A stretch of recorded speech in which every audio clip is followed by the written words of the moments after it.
Hello friends, আমি মালদার থেকে আলপনা মাহাতো বলছি। তবে এখন মালদায় নয়, ব্যাঙ্গালোরে আছি। জানি না কবে মালদায় যাব, এটা আমি সঠিক বলতে পারছি না। যাই হোক,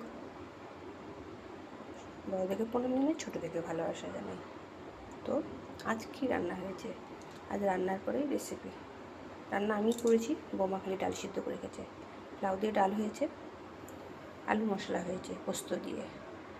মচমচা করে আলুটাকে ভেজে মশলা দিয়ে পোস্ত দিয়ে নামিয়েছি, টমেটো দিয়েছি তার সাথে।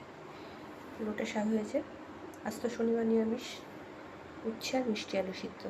আমি ফার্স্ট খাচ্ছি এখানটায় বৌমার কাছে। বৌমা অনেক নতুন নতুন ধরনের রেসিপি করে। আর হচ্ছে চাটনি, কাজু কিশমিশ দিয়ে টমেটোর চাটনি, খেজুর গুড় আর এমনি চিনি দিয়ে দুটো মিক্সড করে করেছি। বৌমা একটু টক চাটনি ভালোবাসে, লবণ লবণ। এর মধ্যে লাস্টে আমি লেবু চিপে দিয়েছি। এখন মেন খাদ্য, এটাই দেখানো হয়নি। সব থেকে যেটা বেশি খাদ্য, আসল জিনিস, এটা কিন্তু সহজে দেখানো হয় না। এটা সবার আগে দরকার, সাদা ভাত একদম। চলুন, সবাই ভালো থাকুন, সুস্থ থাকুন। আমার রেসিপিগুলো কেমন হচ্ছে অবশ্যই কমেন্ট করে জানাবেন। রান্নাগুলো ঠিক আছে, রান্না তো এটাও দিয়েছি আপনাদেরকে, শাক আর কি দেবো। টাটা।